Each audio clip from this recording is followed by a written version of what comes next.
All right. Well, here we go for the next little update and iteration of the emotion state manager and the emotion state panel UI. Um, Here we are. We have our 8 core emotions, which are inspired a lot by common psychology, inside out. We all have these core emotions, and we can combine these core emotions to make more complex emotions. But these are the 8 core emotions that we have, and we all have a value associated with them. Currently every value is associated at 25. So happiness 25, sadness 25, fear 25, anger, etc., etc. And then we notice a sort of this gold and the silver and this copper border on some of these emotions. And you can think of these as being like your primary emotion, your secondary emotion, and your tertiary emotion, or your third emotion. And so right now, currently, how the game is set up and running, we have happiness as our primary emotion, fear as our secondary emotion, and trust as our tertiary emotion. So I currently have the primary fire, secondary fire, and the jump inputs wired to do different sort of emotions. The primary fire will bump up the first 4 emotions while bumping down the last 4 emotions. And as we can see, we're at 28, 28, 28, 28. All the emotions updated, and now the primary emotion still stays as happiness. But if we go up again, we may see sadness or fear swap around with anger a little bit. So as we can see, the primary emotion will stay, but sometimes the secondary and the tertiary emotion randomize. Additionally, um, now that everything's back at 25, if we were to lower, let's say, the lower 4 emotions, or increase the lower 4 emotions and lower the upper 4, what would happen? Well, naturally, we'd probably see first place going down to one of the lower 4, second place going down the lower 4, and third place going to the lower 4. But when we do that, we notice that that happens for second and third place, but not first place. And the reason for that is mainly I wanted to keep the sort of the emotional state kind of more solid. It's not like, people can just randomly flip a switch and randomly change their emotions unless they're, you know, they're a little bipolar, but there's a mechanic involved for that as well, involving emotional intelligence. But we'll get to that in a little bit. Starting off, just the ranking system, we can see that happiness, no matter what order we do, until we reach 0 points, happiness is going to be the main primary emotion. However, the secondary and tertiary emotion update respectively, which is nice, and that adds for variation and more organic flow. But what happens, let's say, when we click and we go happiness down to 0? Boom.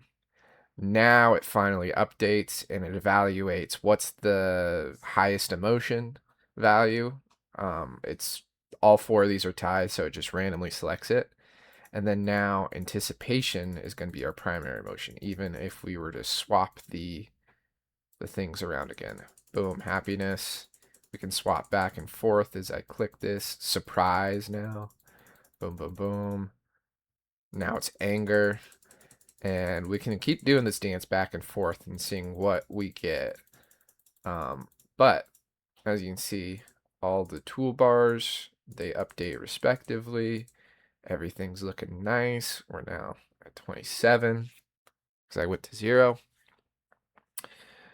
That's all fine and dandy, and that's all cool. But what happens, let's say I just keep doing events and I really keep stockpiling these top 4 emotional values. Is it going to be, we're going to notice something. We're going to notice everything but the primary emotion being capped at 100. And it's like, okay, well, what's the deal here? Well, the idea behind that is that as we are developing and processing our emotional states for the characters.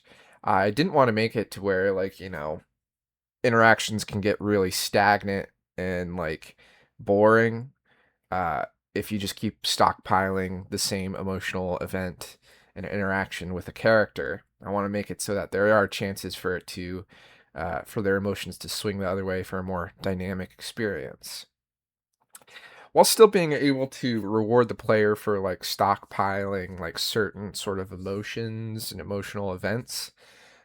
So I allowed for stockpiling on, you know, on all events that are not the primary motion.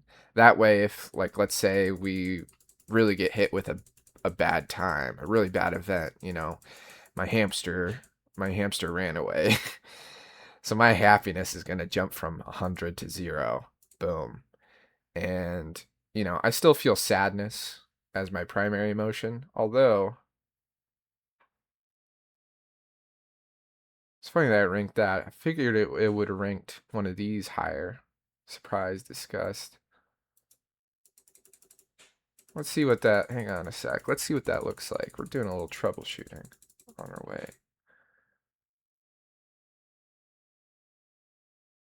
Interesting. Oh, I see, I see. So yeah, it is doing what it is properly. Watch. That was my bad for not noticing. So we go from, oh, I guess that was a bad example, but let me go back down.